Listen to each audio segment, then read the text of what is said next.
You're on ABC Radio Queensland. I'll have an update for you very shortly on the warnings. There's been some changes to those. That'll be with you very shortly. But during these times, it is good to check in, do little check-ins with our mates, with our family, just to say, are you okay? Can I help in any way?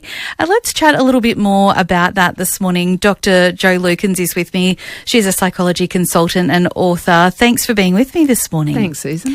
Whether it's a cyclone, whether it's a flood, or we see our mates down south dealing with fires and also life in general, the benefit of a check-in can be quite nice, can't it?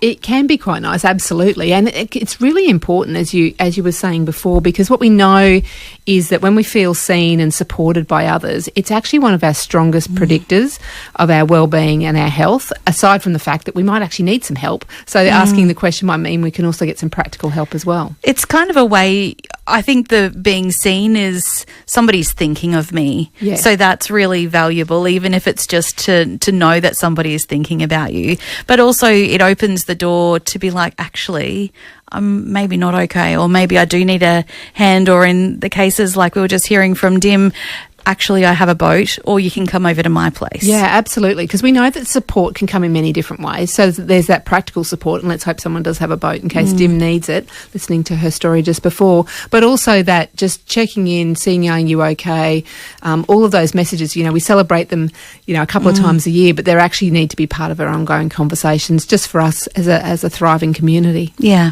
And sometimes sometimes if you're in the zone and you're going, yep, I'm getting through moment by moment, as some people have been doing in the last 24, 48 hours. Sometimes when people ask, you're forced to ask yourself, am I okay? Yeah, it's a great reflective act for us to do. So checking in with others forces us to do that. But it also, it's useful for us to think about those things as well. If we're asking the question of others, are we checking in how we're going as well? Because, we all want to make sure that we can reflect on how we're going. So that helps us to stop the build-up of the pressure when that's coming along, because like you said, this has been continual for many days for many people, plus whatever else is going on in people's lives at the same time. That's exactly it, isn't it? It's very layered. This is just coming on top of real life, which just continues, and the bills that need to be paid and all of those sorts of things.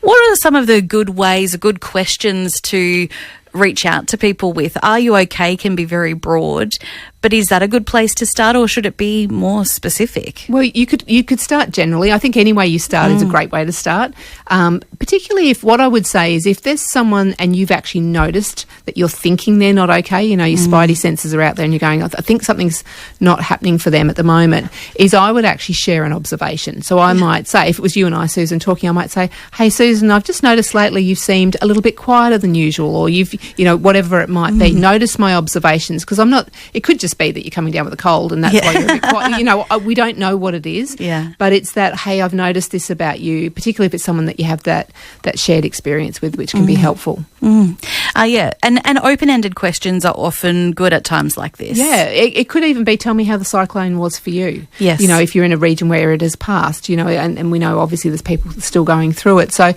tell me about your experience, not assuming, I'm thinking in our neighbourhood and those along my street, we all went through the same experience of what it was, but our lives are very different at the moment. So we know that we can't assume that our experience is someone else's experience. So checking in with people is a really helpful thing to do, helps protect us against some of those things like anxiety and worry and depression, and it bolsters us in terms of our confidence and our self-esteem.